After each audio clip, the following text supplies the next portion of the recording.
Welcome to the Cash Flow Guys podcast. Join Tyler and his team as they unlock the secrets to achieving financial independence through wealth-building strategies inspired by Robert Kiyosaki and other thought-provoking leaders. Learn to build leveraged streams of cash flow that land in your pocket and improve your quality of life. Gain access to cutting-edge ideas that will increase your productivity and streamline your success. Find out how to supercharge your retirement plan so you won't have to retire with a pay cut. You can escape the rat race. Are you ready? It's time to Learn to Earn with Tyler Sheff.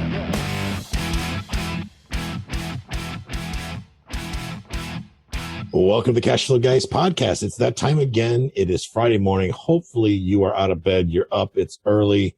You're wiping that sleep out of your eyes. You're wondering, what am I going to do to make a nickel this week? I hope that you have taken some action towards getting financially free. I hope that you've taken some of what we talked about in the last several episodes and put it to work. You know me, guys and girls, to turn things up a little bit. We're going to cover a brand new topic that we have never discussed. I know a lot of you are thinking, what, Tyler, could you possibly have not discussed in 100 and some odd episodes of the Cash Flow Guys podcast? And boys and girls, I got to tell you, it's probate. Now, we've talked about this only enough to say that I've never done a probate deal in my life. I got to say that. I have sold as a realtor a property that was a probate deal, but that really didn't. I dealt with the attorney. There was no marketing. I wasn't targeting that. It was just a referral. So I'm not counting that one. That was many years ago. I forgot everything about it anyway, so it doesn't matter. Today, I've got Sharon Vornholt, who's been investing in real estate in Louisville, Kentucky since 1998. What Sharon may not know is that I've been following her blogs for several years. I used to be on Bigger Pockets quite a bit, and I used to read her blogs on Bigger Pockets. I've been a big fan. So I had the pleasure of meeting her in person at PodFest this year in Orlando, Florida, and had some lunch with her and Larry Harbold, another friend of ours, Barb Grassi, and wanted to get her on the show and bring some value to you guys. So in addition to being a full-time investor, see, she's actually a practitioner. She's out there doing the work, not just talking about it. She's a blogger. She's a coach, and she's got her own podcast called Let's Talk Real Estate Investing. Sharon, welcome to the show. Well, boy, thank you. That was a great introduction, by the way, Tyler. Hey, I'm a big fan. I got to tell you, I love your writing is to the point. It's no fluff. I like that. It's like, listen, educate me. Time is money. Educate me. I want to get education. I don't want I don't need the romance to go along with it. I got a wife for that, right? True. That's a good analogy. Exactly. So thank you so much for agreeing to come on, first of all. Probate. Thanks for having me. You know, it's a topic. I'm an idiot. So I'm going to ask questions that are true because in this regard, I am an idiot when it comes to probate. I'll go ahead and just kind of kick right off. Why probate? What made you choose that as a niche? Well, the main reason I chose probate initially my two first niches were probates and absentee owners, and that's because they were off-market deals. And what I found out pretty quickly was that probates were my best source of leads. The reason being is most people don't understand how to do direct mail. They think, I hear people all the time say, well, I've sent those 3 letters, and I'll say, well, you really need to send. My rule is you sell till I buy the house, someone else buys the house, or they tell me to get, stop contacting them. In which case, I usually try to still stay on the list. But probates they're really unique in that somebody inherits a house, and almost always they don't want the house. Every now and then somebody wants the house. So it's really just a decision of, is the house going to be sold as a retail sale, get listed on the MLS, or if it needs a lot of work, it's almost always going to be sold to an investor. So that's why people don't have the patience to go through the process, because what you need to understand about probates too is a lot of people don't get around to selling that house till about a year. Some sell next week, next month, but a lot are somewhere in the middle. Okay. So I can already see you got a house that's been sitting for a year. In Florida, when you don't have the air conditioning on for a year, you crack the seal, you've inherited a real mess. Is it true to say that a lot of these probates pretty much need work from day one?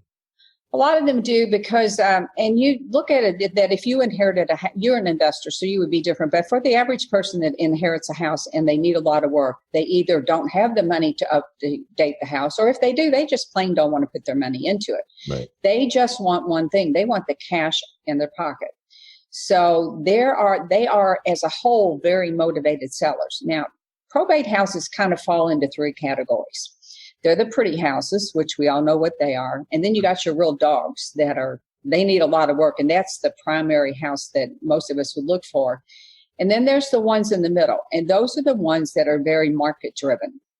So back in 2008, when nobody could get a loan, I was buying houses that needed paint and carpet for wholesale fees. Today, those houses would be listed on the MLS because you can sell just about anything on the MLS. But there's still a huge number of houses that are available in probate. And if you look at the people looking for houses, I don't know how many agents you have in your area, but there's usually thousands looking on the MLS. Somebody will say, well, this man said he got 50 letters. And I'll go, well, that's a whole lot less than if and when it gets listed on the MLS. So your competition is much less. And like I said, most people send out a couple of letters and quit. The trick is to stay in the game because these people are on a timeline. They've got to get the taxes filed on the estate. They can get an extension. So my quickest one was a guy called me before the funeral was over.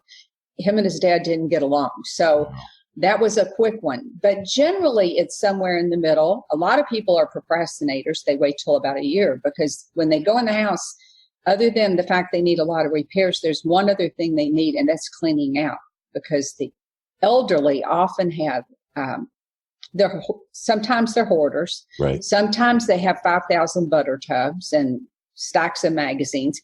But the people go in the house, they look for the pictures, the mementos they want, and anything, they'll take care of anything valuable. And then one day they walk out and say, I'll be back tomorrow. Well, they don't come back. So as an investor, they just cannot deal with getting rid of mom's sofa that mom loved, but really it has no real value. And who needs another worn out sofa? So as an investor, in your offer, it should always be the offer to clean out the house. I'll offer you this many dollars. And if you need help, disposing of what's left, I'll take care of all that for you. And oftentimes that's the turning point in the deal. Interesting. So include in the offer that you will, the offer of being able to eliminate all the stuff. Right. Take care of all the stuff. And, that's very often the thing that's holding up the person from selling. And I would say to anybody looking at probates, ask them, you're obviously looking to, sell the house, and get cash. But what else would make this go simpler? And they'll tell you, I just don't know what to do with all this stuff. Fair enough. When it comes to that, do you use a service or do you actually go take care of this yourself, or what's that look like as far as getting? I figure it in my offer. So if for a wholesaler, they would just figure it in there. If you're a rehabber, you would just know what it is. But even if you're going to host, people think you can't wholesale probate properties, you really can. Now, unless you're in a weird state like California that has whole different rules, like in Kentucky, it's just a regular sale. You just write a contract, you make your offer to the decision maker, who is the executor or the personal representative. And then it's just like in Kentucky, it's just like any other sale. Interesting. That brings me to going back to what you're talking about doing 3 direct mail pieces. First of all, every time I hear about a probate, there's like 5, 6 decision makers, whatever, in the mix. How do you know who to mail? Well, in my area, I didn't know how incredibly lucky we were. Very old school here in Louisville, Kentucky, but they're published in the paper. Now they're starting to have a process for going online, but it actually has you need 4 pieces of information to work in probates. You need the name and address of the deceased and the name and address of the executor. That's what you need. The heirs they're in there, but the decision maker is that executor. So in most family situations, they do talk it out, they do discuss it, but you make your offer to that person. Now, in some areas, you have to go to the courthouse. Some areas, you can just Google probate plus your county and state. Some places it's actually all online. It's all right there.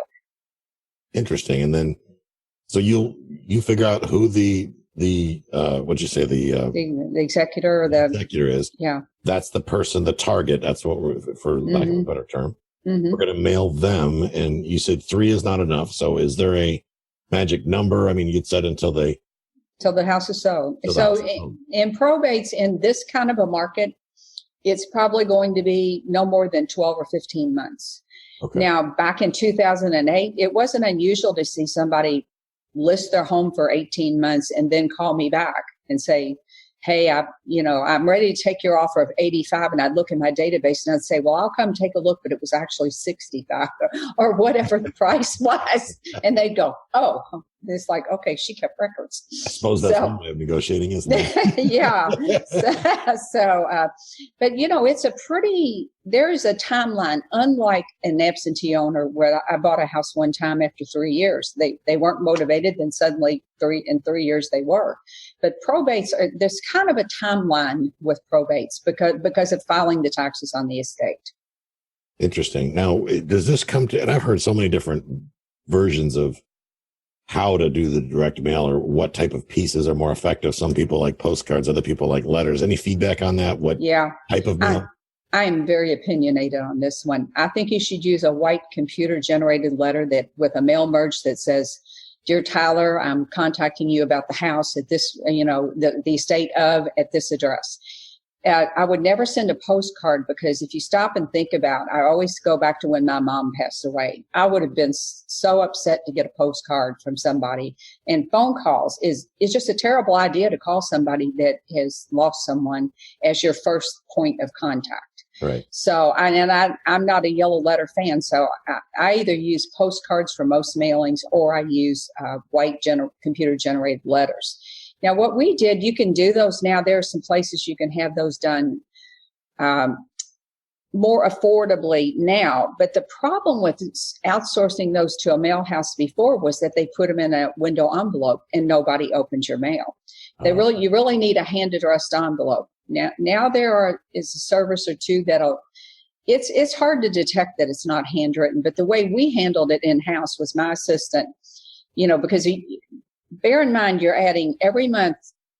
Sounds terrible, but you never run out of leads. So every month there's new leads. Right. So like this month you get leads, next month.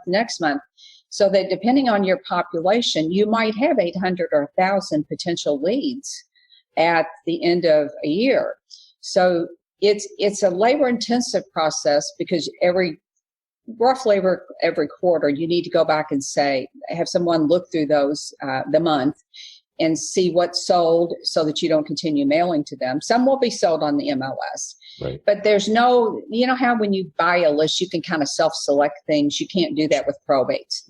There's just no way to do it. So what we did was my assistant did a mail merge in-house, which would take her less than 1 hour, and she separated them by months, and then we handed them off to I had a graduate student that did my letters, $12 100 or something. Right. Nice. So it was that was the way we did it, and then we got them back. I will tell you one big tip: don't give anybody stamps; they will run away with your stamps. So you want to get your mail back and then have your assistant or whoever stick those on. And visually, we didn't count them, but you can see if it's 60. Yeah, that looks like 60, or that looks, each group. Right. But it's kind of a checks and balance thing because I actually know somebody that had people that did that, threw their mail in the garbage and took their stamps and resold them. Jeez. Yeah, that's unfortunate. So I can see where I've never really done a whole lot of direct mail myself. Mm-hmm. I lean more towards, one of my biggest lead generators is my podcast, believe it or not. You'd be surprised when people call me and say, my Aunt Susie's got an apartment building in Tampa or Memphis, Tennessee. And next thing you know, I'm under contract. That is amazing. It is. It's like the last thing I wasn't looking for leads when I started the show, but okay, it works. At what point, I think what a lot of investors do is they get ahead of themselves with over marketing too soon. And like you had said, there's continual feed of leads, but you're purging them out. Marketing is expensive. However you do it, it's expensive. Do you favor more of a shotgun approach to lots of probates in a large area, or you try to focus in a certain radius of where you are, or what's that look like? I do in my market, which is a couple of counties, and some of the far counties where I don't know a lot about that market, so I don't include those. But yes, it's very area specific. We had a process whereby when my assistant, who was also my daughter, she was really wicked fast on the computer, so she would fly through them. We omitted war zone zip codes immediately. We didn't do those. So we didn't do those. And then she would have the property valuation up, and she would just flip through them like crazy because she knew what we bought and what we didn't. And she selected out bad areas and things like, we also select out things that are too expensive. So in my area, if the median price of a home is $180 or so, and there's a $350,000 house, $450, depending on the area, we're probably going to take it out because chances are it's a nice house. Now, if you're a realtor, that's a whole different ballgame. If you can figure out with the laws of your states how all that can work, and you can get a lead on that, you can totally double dip on probates. Interesting. Yeah, because we could do that here. That's not. You could do that. You could do that, and like in Kentucky, you can do that. It's just a matter of your disclosures. Okay. You know. Very interesting. Very interesting. So, what I like about your approach is that from my perspective, what I'm seeing is that you're doing a lot of your work up front. So your marketing is it's intelligent marketing. You're using like a rifle with a scope versus a 12 gauge to get your point out there, your message out there. You're eliminating everything you don't want. And I see a lot of marketers make that mistake, or people that are beginning investors. They market to everybody that's got a mailbox. Yeah, no. You know, the latest guru thing I heard is every door direct mail is a thing now for investors. And it's like, why are you sending? That's a rental neighborhood. You're hitting a whole bunch of tenants. Yeah, I mean, I guess there's a place for that, maybe for agents that farm a certain area. Sure. Like a neighborhood, I can see that, but I totally don't see that for investors or door hangers or things. I mean, how do you know in a neighborhood? You have to have. I tell people you have to have some sort of motivation. Now, the one thing you can't know, you probably could get the information, but it would be so labor intensive, is about the mortgages on the house. Now, but for instance, let's say that what you find with probates a lot of times is they have refinanced late in life to put a new roof on or new windows. Right. That's usually something that you just take care of, in your offer. That person still ends up with the money they need, and you get a new roof and new windows, and that loan is just closed out. So there are a lot of different ways to work a deal. And for somebody that does subject to deals, if the house has a mortgage, sometimes they can figure out a way to assume that loan. Very creative people can do different things. Right. If you're a wholesaler or a rehabber, you're probably going to go for simple in and out. Okay. So, and I see your strategy from what I gather is more leaning towards the wholesale. Well, I was a rehabber and buy and hold until 2008. And then when I stopped rehabbing, I kind of became an accidental wholesaler because that was a time when, it was really hard. A lot of the investors couldn't get money. And for me, I had access to money, but the houses were sitting for 9 months, a year, or longer. Right. I just didn't want to be in that spot. So I just kept up my marketing machine. And then I would just call up investors that I knew and go, hey, I've got a house. You want this house? And they go, yep, sure. And I thought, boy, this is easy. Right now, it's the thing for me. And I just, so I continued on down that path. Interesting. Now, do you do any buy and hold as well, or a little bit, or? I have had rentals. Yeah, I've had single family rentals. Okay. Very interesting. Now, one of the things, the probate thing that keeps me from doing the probate, and not that I don't need to go do it. I've got plenty to do already, but so, I wonder about the people. Somebody died. How do people like freak out on you? Is that a problem?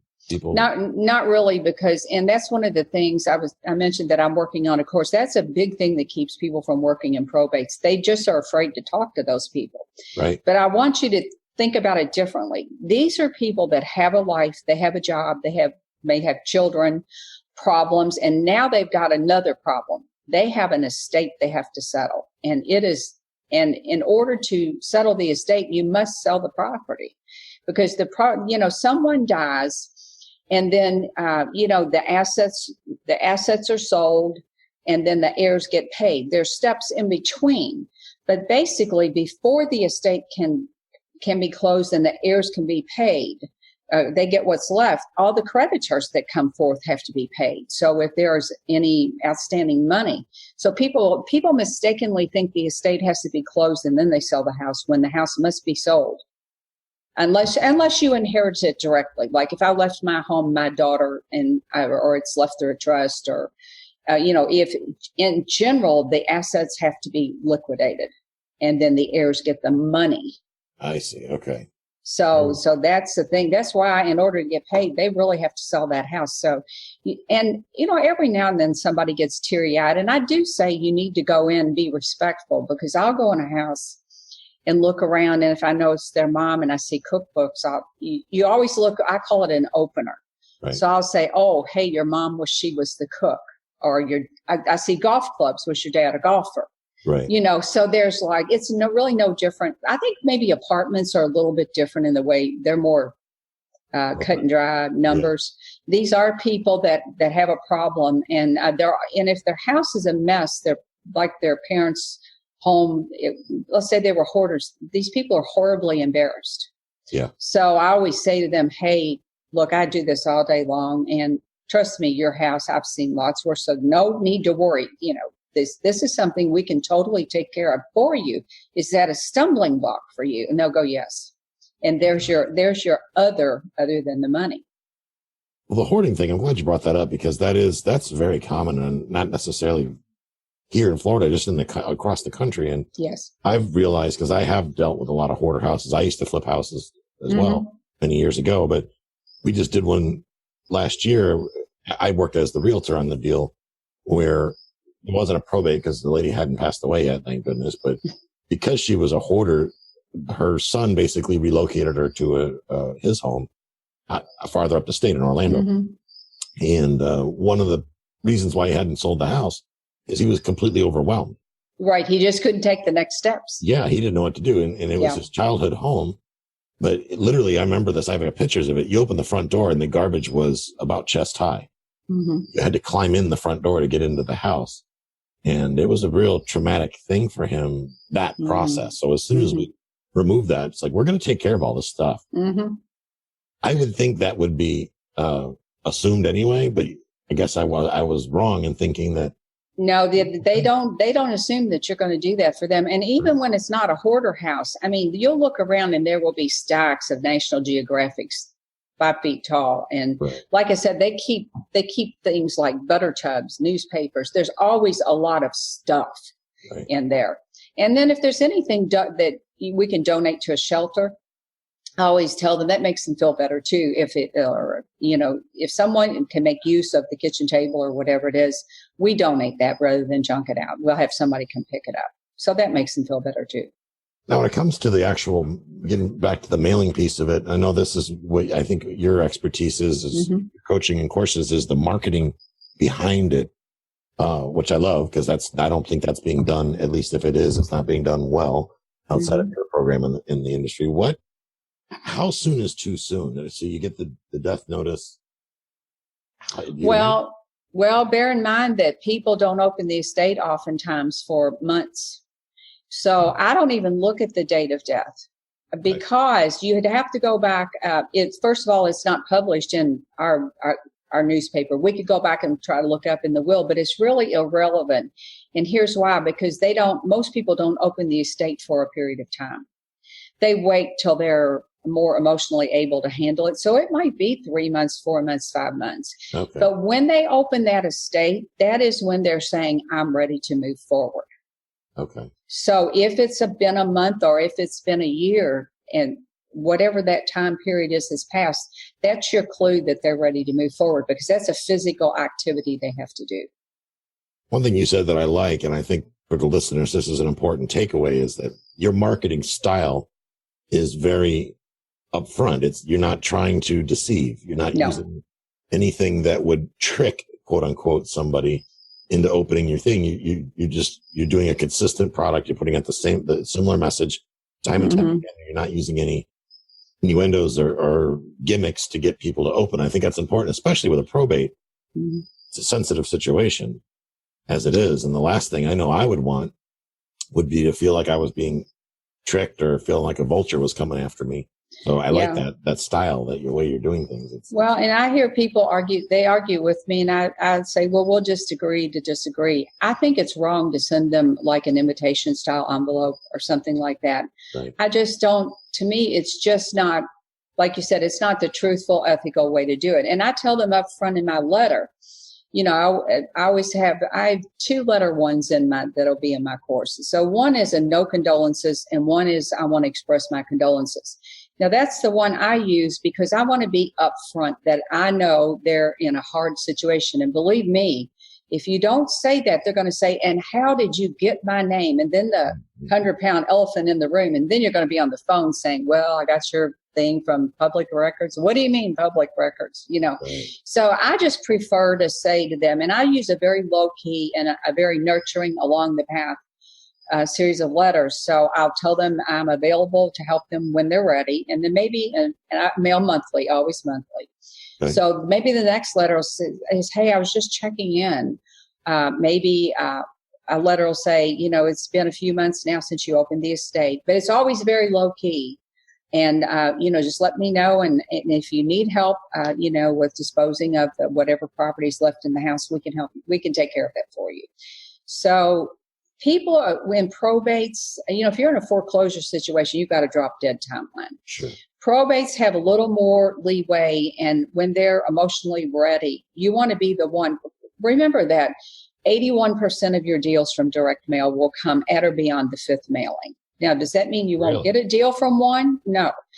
But statistically, about 81% come from at or beyond your 5th mailing. And this is the other interesting statistic. 90% of the people quit on or before the 3rd mailing.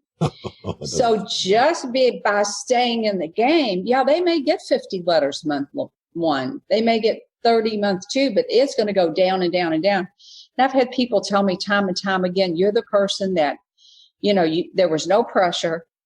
I'm here when you need me, but you reached out to me every single month. And, some of these little ladies, they'll tie up their letters with a ribbon or something. They've kept them all. Other people, they don't keep them. So what I do is I put a business card in the first one. I put one about 6 months and then one toward the end. So if they've lost the letter they made, by that point, be ready to stick the business card in their wallet. That's good news. I remember back when I was flipping houses, this is going back many years ago. Mm-hmm. There wasn't an internet, so I couldn't do the fancy font. Oh yeah, we were a BI before internet. Yeah, exactly. I was an ink pen and a legal pad, and that's a nice. I would go to Staples. I think it wasn't even Staples back then, and get some nice paper and handwrite them because that was the option you had many moons ago. I love the fact that what you said about 81% of deals are done after the 5th mailing. That's mind blowing. So I think about. Maybe you've seen it on Facebook, that infographic of the miner with the pickaxe and he's chunking away and there's a pot of gold on the other side of the wall and he quits. Around. Mm-hmm. So that just goes to show you. I think with anything, Sharon, correct me if I'm wrong, in real estate investing, if you stick with it long enough, it's going to start to hit. It's going to start to hit. And with direct mail is, bear in mind that most of these probate leads, unless they're a pretty house, they're never going to be listed. So you have to do direct mail. People go, well, that's old school. Well, guess what? That's the only way you're going to get these people, right? Because that's what makes it such a great niche is that unlike thousands of people on the MLS, you've got a handful or 20, 30. And all you then have to do is go out and learn to build rapport with the seller. Right. That's really all it is. It's interesting. You say old school. You're right. It is old school. But here's what I figured out now. My relationship with, I'm good friends with Larry Harbolt, and he's been a mentor of mine for many years. And I use the exact principles he taught me that he learned from people that came before him. And the reality of it, all the new stuff that you hear about, none of it ever really seems to work as effectively as the old. It's the old stuff. Right. Kitchen table, knee to knee, have a conversation, look people in the face, and just get it done. And it's refreshing for you to tell me that's the same. Well, yeah. And I think with probates, especially if you can just say, how can I help you move this process along? What would make it easier for you? And, people think it's weird talking to people after somebody's died, but it really isn't. I mean, they are among the most motivated sellers on the planet.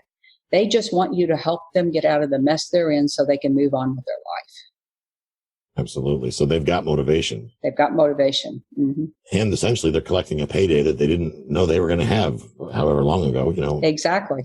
By inheriting the house. Interesting. Well, and like you said, the other thing too is that if there is some small mortgage or HELOC or something like that, and they've got that to deal with, and they have the grass cutting and the heat or air conditioning, there are still bills that come in that have to be paid.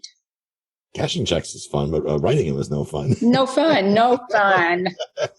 That's for sure.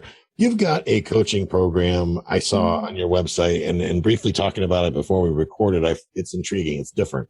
Can you talk a little bit about that? What that looks like? Which one are you talking about? You've got the primarily marketing and probate and. Mm-hmm. Yeah, I have a number of programs. I do a probate mastery and a marketing mastery where I've worked with people for 3 months, and really we set up the marketing plan. We talk about implementing it.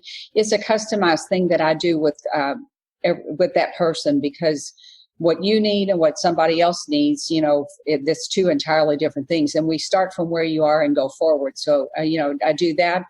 I do VIP days. I am working on a probate course because I've been beaten over the head with that one. It's so I'll have that out within about a month. But yeah, so I do a variety of things. But we talked a little bit about the show. I'm very much on getting people involved in accountability, because you could sell courses all day long, but if they don't succeed, that's no fun. Exactly. So, but yeah, I have a number of things over at the Louisville Gals Real Estate blog, and you can tell when I named that. I do nothing about naming anything. So, but over the blog, and then you can always reach out to me over there too, and I'll be happy to answer any questions. So I will put that in the show notes, but for those listening, driving down the road, it's Louisville Gals Real Estate blog, which I've been on there. All the information's on there. Your podcasts are on there. The products that you have, coaching opportunities, all right there. I love the idea of accountability. I think that's critical, and that's because we were talking that the folks that are in the mastermind, initially they were hating the fact that I was forcing them to stay accountable and to do specific tasks.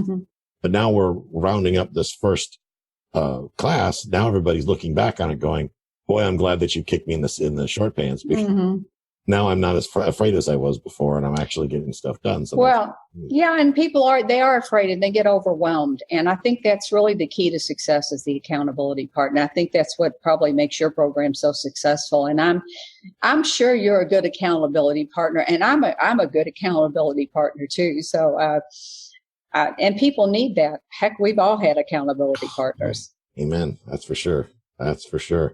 Well, Sharon, I really appreciate you taking the time to come out and educate it. I know I got some major nuggets, and I'm sure the audience did as well. So I really appreciate you taking the time to come out and share with us.